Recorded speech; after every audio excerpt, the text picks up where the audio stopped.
안녕하세요. 저는 35살이고 현재 20개월이 된 아들을 키우고 있는 가정주부입니다.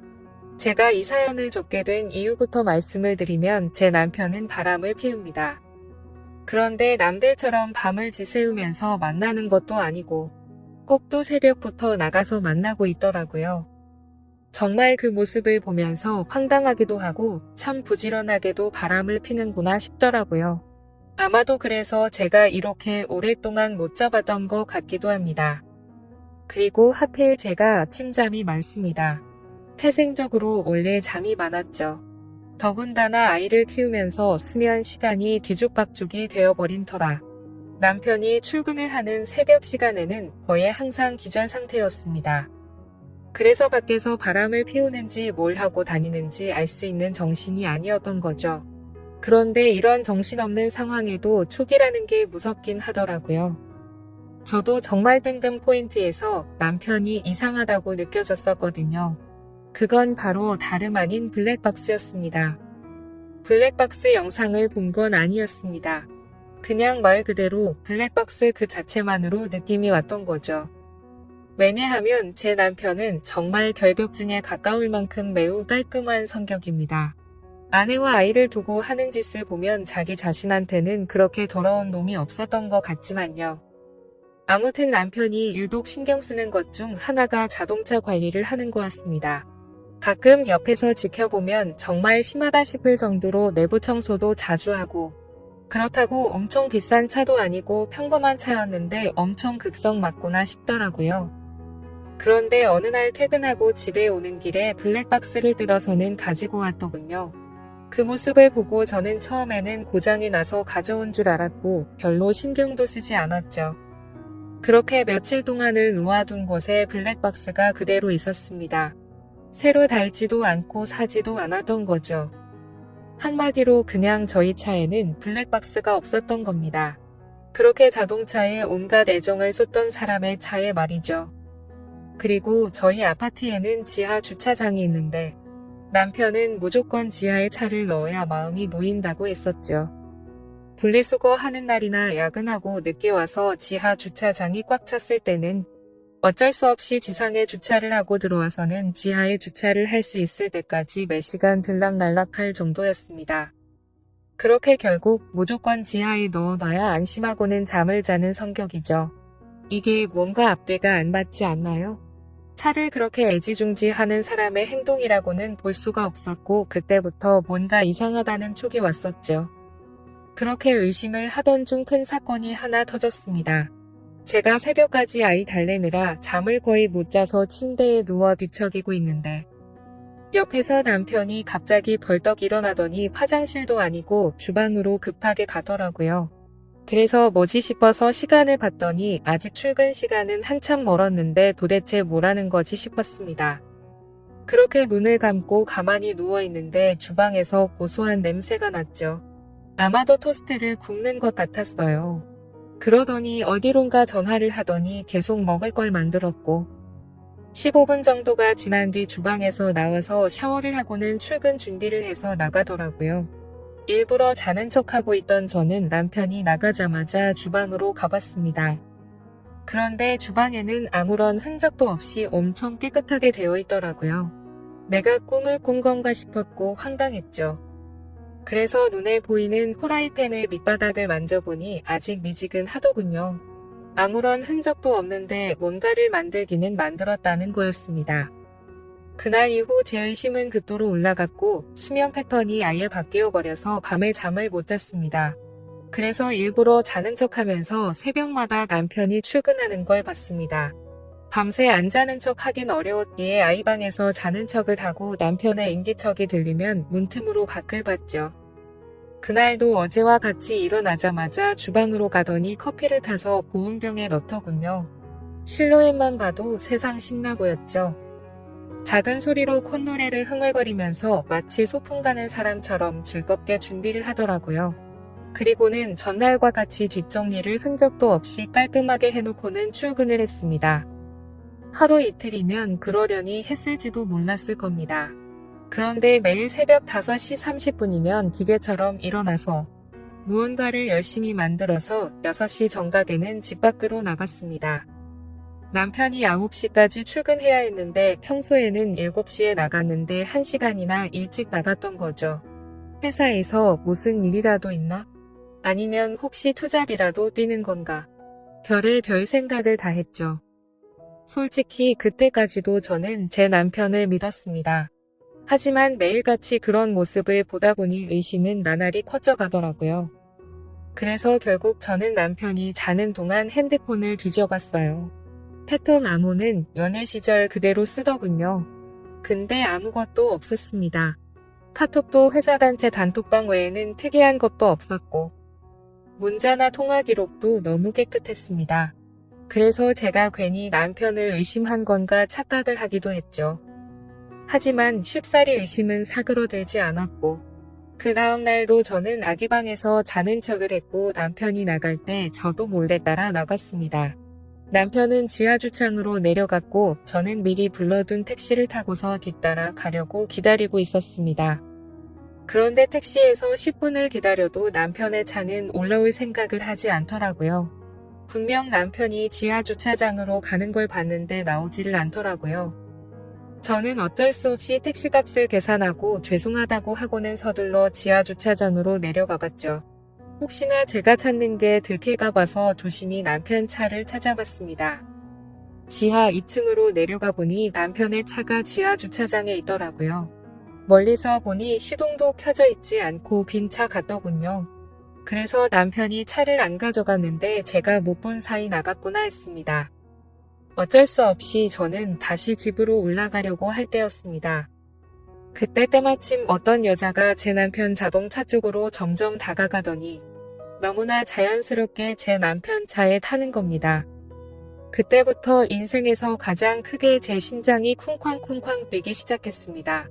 그렇게 믿으려고 애써봤건만 제 남편은 투잡을 뛰려고 일찍 일어난 게 아니었습니다.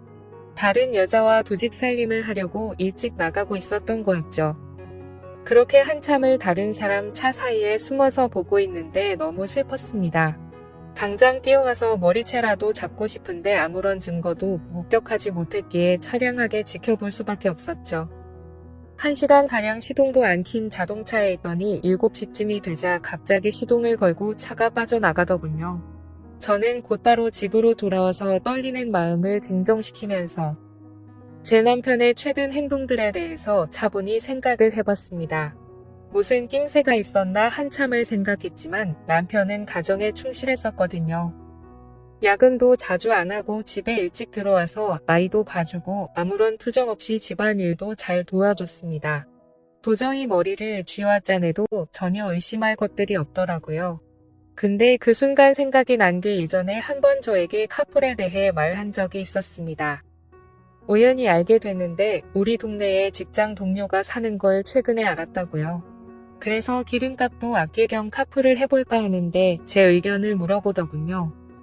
그때 저는 아이를 보느라 정신이 없었기에 별로 대수롭지 않게 그 동료가 여자면 하지 말고 남자면 하라고 가볍게 말하고 넘어갔죠. 카풀이라는 게 매일같이 자동차를 함께 타고 출근하는 거라 이성끼리 눈 맞는 경우도 종종 있다고 들은 기억이 있었습니다. 그래서 남편에게 여자면 하지 말라고 분명히 말했는데 제 말을 무시하고 지금까지 그걸 하고 있었던 거였습니다. 카풀이라고 확신하니 그동안 남편의 이상한 행동들이 마치 퍼즐 조각처럼 다 맞아지더군요. 블랙박스를 설치하지 않는 이유도 그렇고 자동차에 병적으로 집착하는 이유도 알겠더라고요. 결국에는 흔적 없이 깔끔하게 바람을 피우려고 그랬던 거였습니다. 다음 날도 저희 남편은 새벽에 일어나서 무언가 도둑 고양이처럼 준비하더니 6시 정각에 나갔습니다.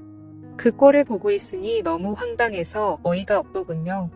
저는 그래서 바로 남편을 따라서 지하 주차장으로 내려갔습니다.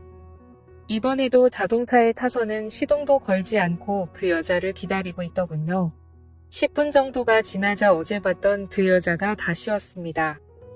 같이 함께 차를 타고 한참 동안 차 안에 있다가 어제처럼 7시 정각에 출발을 하더라고요.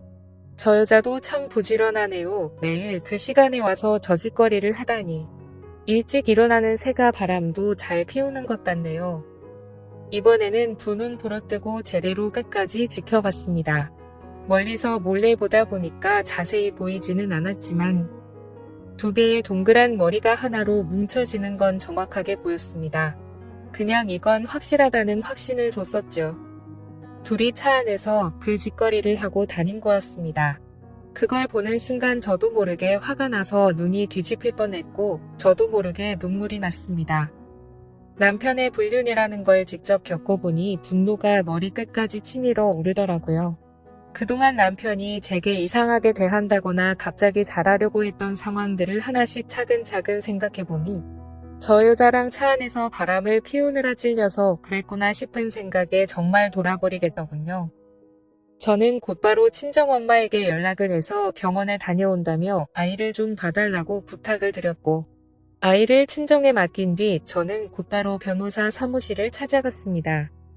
변호사분과 이야기를 한참 동안 해봤지만 결론은 그거였습니다.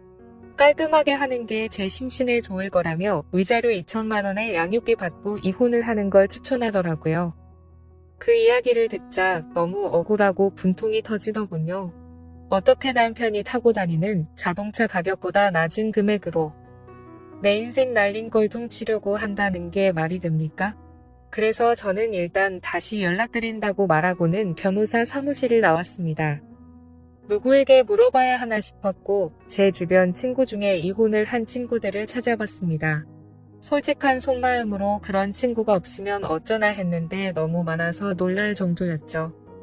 가까이 사는 친구들 3명에게 연락을 해서 만났는데 전부 다 자신들이 겪은 이야기를 하면서 울고 앉아 있었습니다. 그런데 이야기를 들어보면 대충 돈은 다 비슷하게 받았더라고요. 사실 재벌집에 시집가지 않고서야 거기서 거기겠지 싶더군요. 저는 32살에 아이를 낳았고 제 아이가 몸이 많이 약해서 새벽에 응급실만 3번 다녀오고 나서 도저히 일과 육아를 병행할 수 없겠구나 싶었고 그냥 깔끔하게 8년 다니던 그 좋은 직장을 그만뒀습니다. 그런데 이런 건 어떻게 보상해줍니까? 고작 2천만 원이라니 너무 허탈했습니다. 아무튼 그건 나중에 해결할 문제라는 생각에 저는 친구들과 헤어지고서 그 두 인간에게 복수를 하기 위해서 곧바로 페인트를 사러 갔습니다. 가자마자 페인트 사장님에게 가장 안 지워지고 오래 가는 걸로 달라고 말씀을 드렸고 빨간색 페인트 4통과 두툼한 붓도 몇 개를 사서 배달을 부탁드리고 집으로 들어갔죠. 그날 저녁도 다른 날과 다르지 않게 남편은 퇴근하고 일찍 집에 들어와서 집안일을 도와주더군요. 그 꼴을 보고 있으니 나중에 제가 없어도 참 잘 살겠구나 싶었습니다. 그리고 기가 막히게도 대뜸 주말에 출장이 잡혀서 갔다 온다고 하는데 속이 뻔히 보이더군요. 역겨운 마음에 욕이 튀어나올 뻔했지만 증거도 만들어야겠고 복수를 제대로 해야 한다는 생각에 겨우 참았습니다. 잠이 들 준비를 마친 뒤 남편은 인터넷으로 볼만한 영화를 찾고 있길래 무슨 영화냐고 같이 보자고 제가 은근슬쩍 찔러봤습니다. 그러자 남편은 나중에 회사에서 쉴 때 본다고 말하더군요. 그러더니 저를 위하는 척하면서 일찍 자라고 하더라고요. 웃음밖에 안 나왔습니다. 블랙박스 때 놓고 그 자리에 영화 틀어놓고 둘이서 보려는 게 눈에 뻔히 그려졌습니다. 그래서 이를 갈면서 아무렇지도 않은 척 저는 남편에게 말했죠. 자기도 일찍 일어나려면 피곤할 텐데 대충 고르고 쉬어라고 말하고는 저는 아이방으로 갔습니다. 어차피 오늘 아무리 재밌는 영화를 고르면 뭐하냐 싶었죠. 내일 내가 가서 깽판 치면 영화는 10분도 보지 못할 텐데 한심스럽더군요. 그렇게 그날 밤이 지나고 새벽이 되었습니다. 아니나 다를까 부지런하신 남편 놈은 똑같이 새벽에 일어나더니 열심히 준비를 해서 나갔고요. 저도 곧바로 엄마에게 빌린 차에 실어뒀던 고무장갑을 양손에 끼고 페인트와 붓을 빼들고 따라갔습니다.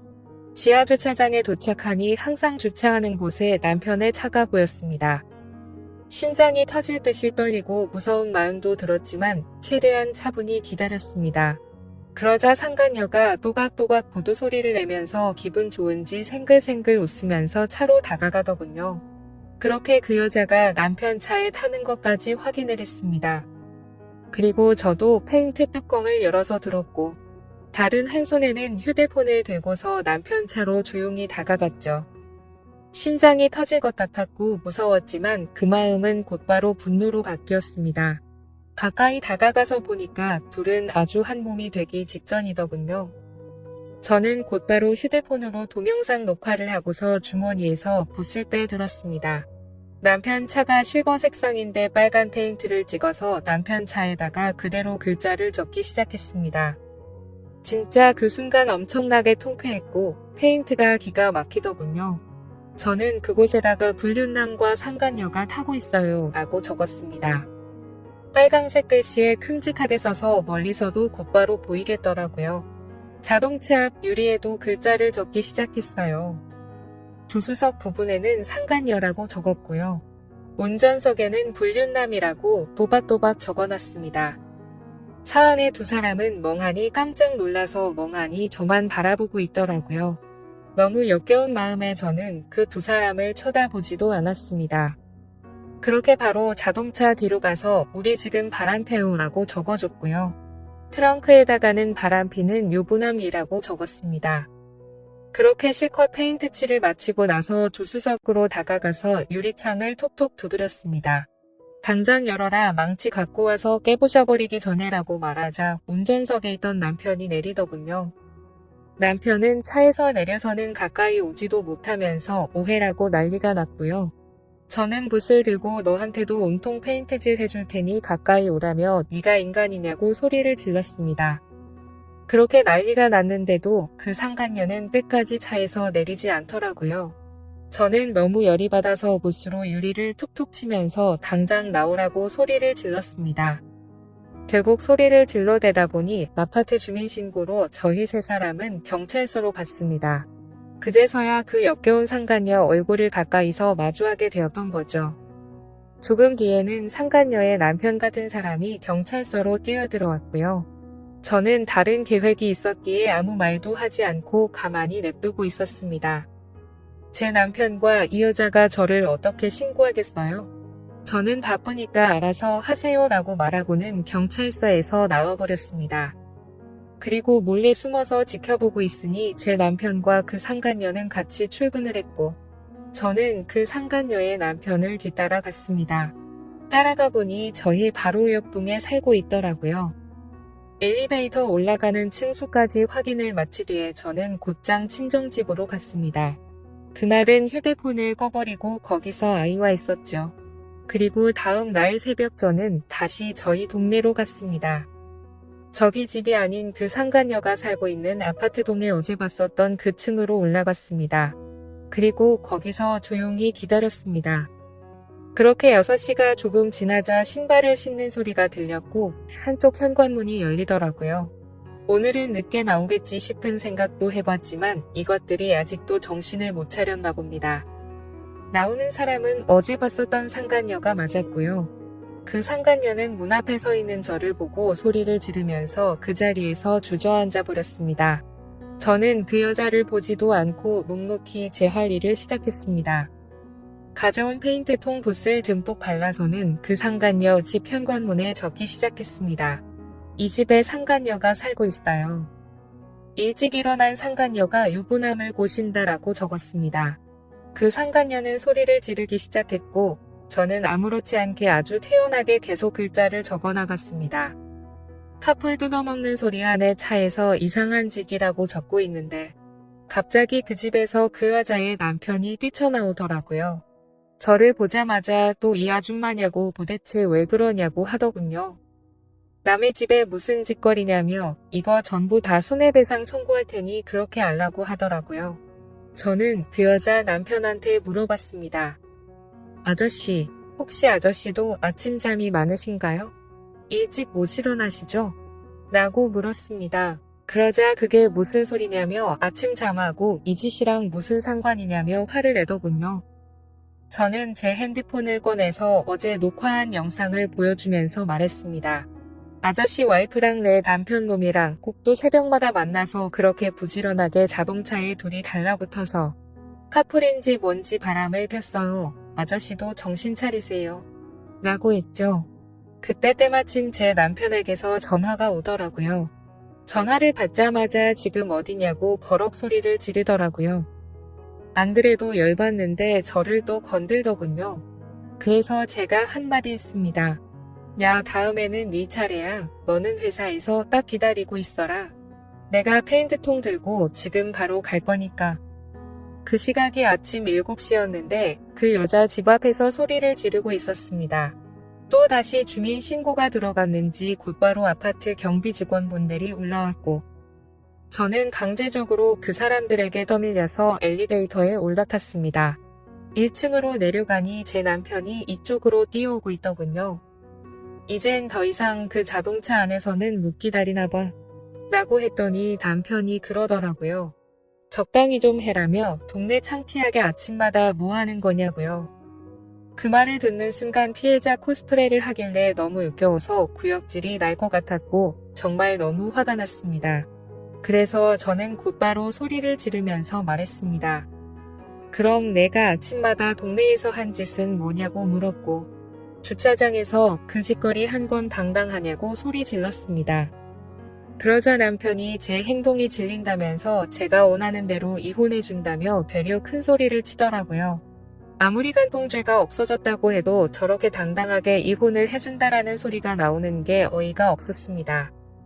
저는 더 이상 분노를 참을 수가 없었고 들고 있던 페인트붓으로 남편의 뺨을 쳐버리고 돌아서서 갔습니다. 그때부터 저는 이제 정말 무서운 게 없다는 걸 깨달았죠. 그러자 남편은 뒤에서 온갖 욕을 하면서 옥내가 떠나가라 소리를 질러대더라고요. 저는 가볍게 그 말을 무시해버리고 곧바로 택시를 타고 친정집으로 갔습니다. 가서 씻고 나서 마음도 진정시킨 뒤에 본격적으로 이혼 준비를 시작했습니다. 최근에 만났었던 이혼한 친구들을 한자리에 다시 불러서 얘기를 듣는데 정말 처참하더라고요. 제가 앞으로 몇 달 뒤면 저 친구들과 같은 모습이 될 거라는 생각에 암담해졌습니다. 이제 슬슬 좀 현실이 보이더라고요. 제가 이혼을 한다는 것도 그렇고 앞으로는 혼자서 아이를 키워야 한다는 것도 이제 좀 와닿았습니다. 그리고 나서 저는 다시 변호사들을 찾아다녔습니다. 하지만 여러 곳을 다녀봤지만 현실적인 위자료 금액은 거의 비슷하더군요. 그 못된 상간녀에게 받을 수 있는 금액도 비슷했고요. 그런데 그 돈을 받는다고 해서 제가 받은 충격과 분노가 도저히 풀리지는 않을 것 같더라고요. 저는 또다시 복수를 하겠다고 각오를 다졌고 빨간 페인트를 들고서 상간녀의 회사로 찾아갔습니다. 제가 연락을 하자마자 상간녀는 총알같이 로비로 튀어나와 있더라고요. 제가 또 어떤 글자를 어디에 적을지 무서웠겠죠. 저를 보자마자 제 손을 잡고는 로비에 있는 커피숍으로 끌고 갔습니다. 테이블에 앉자마자 상간녀가 저에게 말하더군요. 자신이 저번에는 경황이 없어서 가만히 있었는데 적당히 하라고 하네요. 참는 것도 한계가 있다면서요. 그리고 왜 당신 남편은 가만두고 자신한테만 그러냐면서 합의금이든 위자료든 원하는 게 줄 테니까 다시는 좀 내버려두라고 뻔뻔스럽게 말하더군요. 아무튼 그 여자가 그렇게 당당하게 돈 이야기를 먼저 하길래 제가 얼마나 줄 거냐고 물어봤습니다. 그러니 본인도 여기저기 알아보니 1,500이면 충분한데 2,000까지 해준다고 하더군요. 여기서도 2천만 원이라는 소리를 들으니까 갑자기 화가 확 나더라고요. 그래서 저는 내 등에 가격표라도 붙어있냐고 왜 가는 곳마다 나한테 2천만 원 거리냐고 했습니다. 내 35년 인생 가격이 고작 2천만 원이냐고 소리쳤고 그 돈은 걔나 주라고 말했습니다. 나는 내 방식대로 풀고 싶으니까 시간 없는 나 붙잡고 헛소리 짓거리지 말고 당장 네 사무실로 올라가기 앞장서라고 말했습니다. 그러자 그제서야 그 당당했던 여자가 공손해지더라고요. 제 팔을 붙잡으며 제가 잘못했어요. 제가 어떻게 하면 화가 풀리시겠어요? 라며 저에게 매달리더군요. 그래서 저는 말했습니다. 나는 배운 여자라 글을 써야만 풀려. 네 사무실에 상간녀라고 고배를 해야 풀리겠으니까 당장 앞서라고요. 그러자 상간녀는 갑자기 제 페인트통을 잡고 펑펑 울면서 제발 살려달라며 자신이 잘 못했다고 하더군요. 그렇게 로비 한복판에서 그런 일이 벌어지다 보니 지나가는 사람들이 슬슬 저희 쪽으로 몰리더니 웅성거리기 시작했습니다. 그때 또다시 제 남편에게서 전화가 왔습니다. 제가 저번에 회사 간다고 질러놔서 그런지 불안했는 것 같더라고요. 전화를 받아서 말했습니다. 나 지금 너희 회사 로비 왔는데 네 상간녀 사무실 들렸다가 네가 있는 곳 가주겠다고 말했죠. 통화를 듣고 있던 상간녀는 이제 아주 제 페인트통을 끌어안고 펑펑 울면서 잘못했다고 살려달라고 하더군요. 주변을 둘러보니 회사 경비분들도 이제 슬슬 저에게 다가오고 있었습니다. 요즘 참 태어나서 처음으로 경비하시는 분들이 저를 무지 좋아하는 것 같더군요. 상황을 보니까 어차피 상간녀 사무실로 들어가긴 힘들어 보였습니다. 그래서 로비에서 끝장을 봐야겠다라는 생각이 들어서 사람들 다 느려하는 듯 큰 소리로 말했습니다. 바람은 네가 내 남편이랑 폈는데 내가 왜 용서를 해야 하냐며. 내 20개월 된 아들 인생은 앞으로 어쩔 거냐고 소리쳤습니다. 내 아들은 앞으로 지 아빠도 편하게 못 보는데 그건 어떻게 할 거고. 한 가정을 처참하게 부숴놓고 말로만 미안하다고 하면 끝이냐고 미안하면 당장 꿇어서 제대로 사과하라고 했죠. 그러자 사람들이 너무 많이 모여서 그 여자도 눈치가 보이는지 망설이고 있더군요.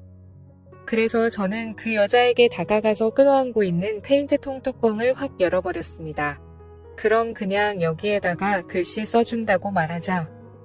곧장 바로 무릎을 꿇으며 펑펑 울며 잘못했다고 싹싹 빌었습니다. 사람들은 그 모습을 보며 웅성거렸고 사진도 찍기 시작하더라고요. 그때 때마침 제 남편도 끼어와서는 회사까지 찾아와서 이러는 건 다 불법이라고 말하더군요. 그래서 저도 곧바로 말했습니다. 이게 불법이면 니네 둘이서 바람핀 건 간통죄 없어져서 불법 아닌 것 같냐고. 내가 벌금 다 낼 테니까 내가 불법을 저지르던 말던 넌 네 앞날이나 신경 쓰라고 했죠. 그리고 지금 당장 네 사무실 올라갈 거니까 나한테 이래라 저래라 하지 말라고 했습니다. 그러자 남편 놈도 곧바로 제게 미안하다면서 제발 화 풀라고 굽신거리기 시작하더군요. 제 손을 잡고 계속 나가자고 하더라고요. 저는 나를 데려가고 싶으면 당장 네 차 갖고 오라고 말했습니다. 어차피 여기서 우리 집까지 30분이면 갈 수 있는 거리던데 지금 당장 가져오라고 했죠. 남편은 지금 그 차에 페인트 칠 해놔서 못 가져온다며 대낮에 그걸 어떻게 타고 오냐고 말하더군요. 그래서 저는 새벽에 거기서 그 짓거리 하는 건 괜찮냐고 되물었고 난 2번 말하지 않는다며 지금 당장 차 가지러 안 가면 나는 여기 로비에다가 네가 저 상간녀랑 한 짓 다 적을 거니까 당장 선택하라고 말했습니다. 그러자 도저히 답이 없는 걸 알았는지 남편이 차를 가지고 오겠다며 조금만 기다리라며 허겁지겁 뛰어 나가더군요. 저는 아무렇지 않게 태연하게 아까 있었던 커피숍에 앉아서 다시 상간녀를 불러서 내 남편이 새벽마다 타다 준 그 커피보다 맛있는 걸로 좀 시켜보라고 말하고는 가만히 앉아서 그렇게 남편을 기다렸습니다. 1시간 동안 기다리니까 남편은 결국 그 차를 끌고 왔더군요. 주차되어 있는 거리로 나가보니 주변에 있던 모든 사람들이 다 차를 쳐다보긴 하는데 통쾌하더라고요. 제가 봐도 참 글씨를 또박또박 잘 써놔서 멀리서도 바로 보이더라고요. 저는 바로 그 차로 가서 뒷좌석에 탔고 그 차를 타고 곧바로 친정으로 갔습니다. 남편은 창피한 건 아는지 선글라스를 쓰고 고개를 푹 숙이고 운전하더군요. 친정집 근처에 내려서 제 아들을 태우고 바로 시댁으로 갔습니다. 시댁 입구에서 시어머니께 전화를 했습니다. 지금 보여드릴 게 있으니 시아버지랑 같이 내려와 달라고 했죠.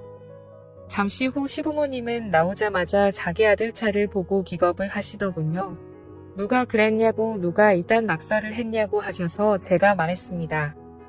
어머님 바람은 어머님 아들이 이 차 안에서 피웠고요. 빨간 글자들은 제가 직접 썼어요. 죄송하지만 저희 오늘부로 이혼할 거고 그래서 아이 데려왔다고 했습니다.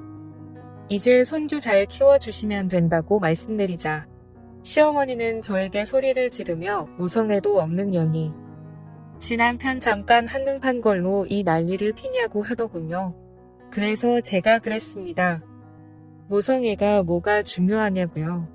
애 키우려면 돈이 있어야 하는데 이 무능한 남자가 양육비를 주겠냐고 물어봤고 세상 믿을 사람이 없어서 새벽마다 여자의 환장해서 바람 피운 짐승놈을 믿겠냐고 말했습니다.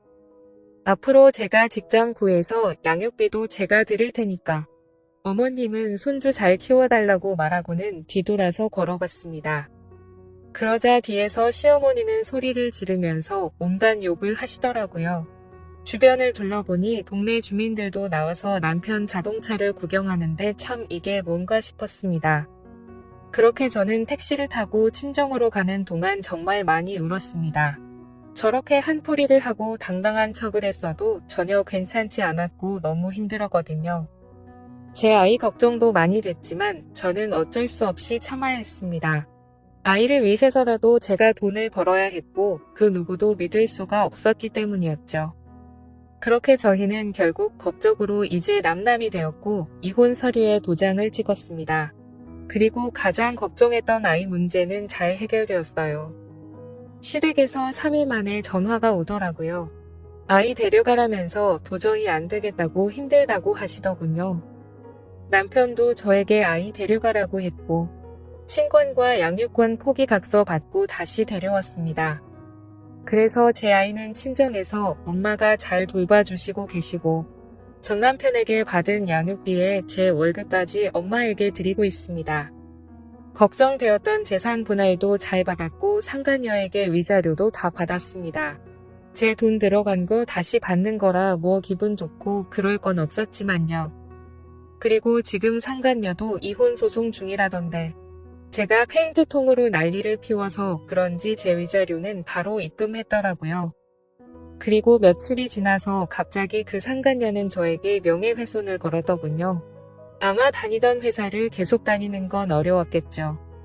어차피 많이 낼 바에 200이라던데 그 돈 한풀이 값이라 생각하려고요. 사실 페인트로 한풀이를 했어도 아직도 화가 많이 남아있고 공허한 마음이 채워지진 않는 것 같습니다. 아무튼 앞으로 제 아들만을 위해서 열심히 일하고 잘 살아보려고 합니다. 부디 다른 분들은 저처럼 이런 마음 아픈 일이 생기지 않으셨으면 좋겠습니다. 감사합니다.